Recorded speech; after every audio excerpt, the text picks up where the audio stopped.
Dear viewers, আজ উপস্থিত হয়েছি একটি সম্পূর্ণ আলাদা স্বাদের ভিডিও নিয়ে, তাই মন দিয়ে দেখতে অনুরোধ করছি। তাহলে শুরু করা যাক। ভিউয়ার্স, 2017 সাল থেকে 2021 সাল পর্যন্ত হোয়াইট হাউসের প্রেস রুমে প্রায় শোনা যেত এক অভিযোগ। ডোনাল্ড ট্রাম্পের সেই অভিযোগ ছিল ভারত আমেরিকার সঙ্গে নাকি অসম বাণিজ্য করছে। তার দাবি, ভারত আমেরিকার কাছ থেকে সব কিছু নেয় কিন্তু বিনিময়ে দেয় না কিছুই।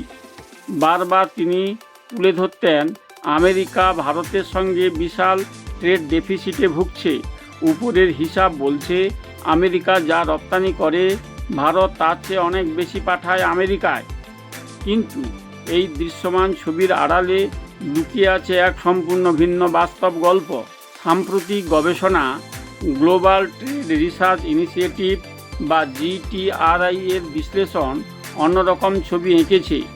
রিপোর্টে বলা হয়েছে যে ভারত মার্কিন বাণিজ্যে আসলে লাভবান হচ্ছে আমেরিকাই। শুধু লাভবান নয়, ভারতের সঙ্গে প্রকৃত বাণিজ্যে আমেরিকার উদ্বৃত্ত দাঁড়াচ্ছে 35 থেকে 40 বিলিয়ন ডলার। অর্থাৎ আমেরিকা ভারতের বাজার থেকে যে অর্থ তুলছে, ভারত আমেরিকা থেকে তার চেয়ে অনেক কম আয় করছে।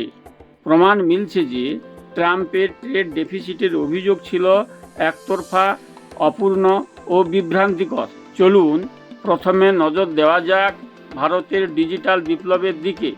800 মিলিয়নের বেশি ইন্টারনেট ব্যবহারকারী নিয়ে ভারত এখন বিশ্বের অন্যতম বড় ডিজিটাল বাজার। এই বাজার থেকে গুগল, মেটা, আমাজন, অ্যাপেল, মাইক্রোসফট ইত্যাদি আমেরিকার টেক জায়ান্টরা অর্জন করছে বিপুল সম্পদ। প্রতি বছর শুধুমাত্র এই খাত থেকেই তাদের আয় হয় 15 থেকে 20 বিলিয়ন ডলার। এই অঙ্ক ট্রেড ব্যালেন্সের সাধারণ রপ্তানি আমদানি তালিকায় ধরা পড়ে না। অথচ প্রকৃত অর্থনীতিতে ভারতের এই অর্থ সরাসরি আমেরিকার হাতে চলে যাওয়া। এখন স্পষ্ট যে আমেরিকা এখানে নীরব অথচ বিশাল মুনাফাভোগী।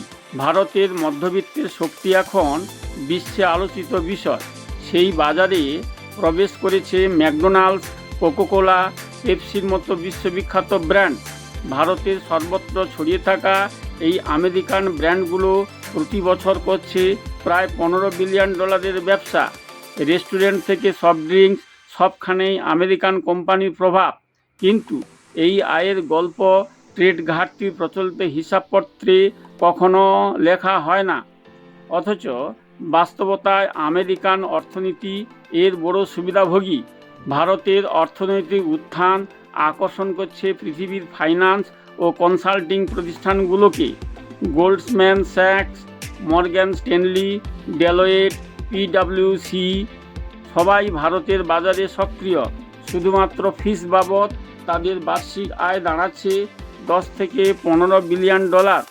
ভারতীয় ব্যবসা প্রতিষ্ঠানগুলো নিয়মিত অর্থ প্রদান করছে এই আমেরিকান কনসালট্যান্টদের। কিন্তু ট্রাম্পের ঘাটতির হিসাব সেই টাকার গল্প বলে না, তাই আসল চিত্র একেবারেই ভিন্ন। এবার দেখা যাক গ্লোবাল ক্যাপাবিলিটি সেন্টারের প্রভাব। ভারতের শহরগুলোতে ওয়ালমার্ট, IBM, ডেলের মতো প্রতিষ্ঠানের শত শত GCC চলছে। এখানকার দক্ষ মানব সম্পদ ব্যবহার করে এই কোম্পানিগুলো চালাচ্ছে তাদের বিশ্বব্যাপী কার্যক্রম। এর মাধ্যমে আমেরিকার আয় হচ্ছে 15 থেকে 20 বিলিয়ন ডলার। ভারতের কর্মশক্তি দিয়ে আমেরিকা তৈরি করছে মুনাফার এক নতুন খাত। তবুও এই বিশাল আয়ের অংশ কোথাও ট্রেড ব্যালেন্সে ধরা পড়ে না। এখন যদি ক্যামেরা ঘোরানো যায় বিনোদন ও প্রতিরক্ষার দিকে, তাহলে হলিউড সিনেমা, নেটফ্লিক্স, অ্যামাজন প্রাইমের মতো প্ল্যাটফর্ম ভারতের কোটি কোটি দর্শককে টেনে নিচ্ছে। প্রতিটি সাবস্ক্রিপশন হয়ে উঠছে আমেরিকার অর্থনীতির জন্য আয়ের ধারা। একই সঙ্গে প্রতিরক্ষা খাতে ভারত হচ্ছে আমেরিকার অন্যতম বড় ক্রেতা। যুদ্ধবিমান, হেলিকপ্টার, মিসাইল, ড্রোন সব কিছুর জন্য ভারত দিচ্ছে বিলিয়ন বিলিয়ন ডলার। ফলে প্রশ্ন ওঠে, কোন দিক থেকে আসলে আমেরিকা ক্ষতিগ্রস্ত? ভারতের পরিবারগুলো তাদের সন্তানদের উচ্চশিক্ষার জন্য পাঠাচ্ছে যুক্তরাষ্ট্রে। বছরে প্রায় 2 লাখের বেশি ভারতীয় শিক্ষার্থী ভর্তি হয় আমেরিকান বিশ্ববিদ্যালয়ে।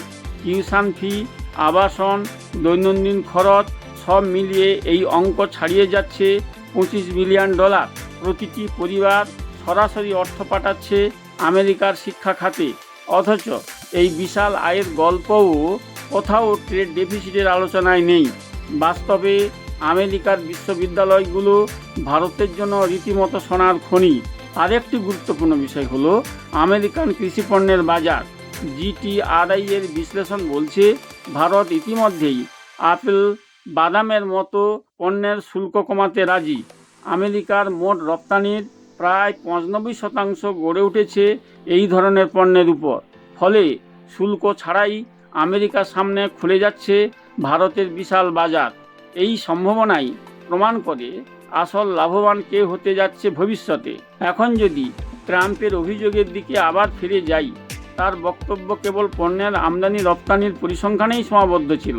কিন্তু অর্থনীতি কেবল পণ্য বাণিজ্য দিয়ে মাপা যায় না। পরিষেবা, প্রযুক্তি, শিক্ষা, বিনিয়োগ সব মিলে তৈরি হয় পূর্ণাঙ্গ চিত্র। আর সেই পূর্ণাঙ্গ চিত্র বলছে আমেরিকাই ভারতের থেকে বেশি আয় করছে। তাই ট্রেড ডেফিসিটের গল্প আসলে এক রাজনৈতিক প্রচারণা ছাড়া আর কিছুই নয়। আবার বলছি, তাই ট্রেড ডেফিসিটের গল্প আসলে এক রাজনৈতিক প্রচারণা ছাড়া আর কিছুই নয়। আমেরিকা ও ভারতের বাণিজ্য সম্পর্ক বহুমাত্রিক, জটিল এবং পারস্পরিক নির্ভরশীল। কিন্তু দৃশ্যমান পণ্য বাণিজ্যের খাতার বাইরে লুকিয়ে আছে আমেরিকার প্রকৃত সুবিধা। Digital, consumer goods, consulting, GCC, শিক্ষা ও প্রতিরক্ষা খাত মিলে আমেরিকার আয় বছরে ছাড়িয়ে যাচ্ছে $100 বিলিয়ন। এর বিপরীতে ভারত যে লাভ করছে তা তুলনামূলকভাবে অনেক কম। তাই বলা যায়, ট্রাম্প যেভাবে ভারতের উপর দায় চাপিয়েছিলেন সেটি ছিল একেবারে একতরফা। বাস্তবিক অর্থে আমেরিকাই ভারতের বাজার থেকে সবচেয়ে বেশি লাভবান। আর এভাবেই স্পষ্ট হয় আমেরিকার ট্রেড ডেফিসিট আসলে এক মিথ, এক বিভ্রান্তিকর গল্প। ডিয়ার ভিউয়ার্স, ভিডিওটি এখানেই শেষ করছি। উপস্থাপনা করলাম আমি তারাপদ মাঝি। ভিডিওটি ভালো লাগলে লাইক, শেয়ার ও সাবস্ক্রাইব করতে ভুলবেন না। জয় হিন্দ, জয় ভারত।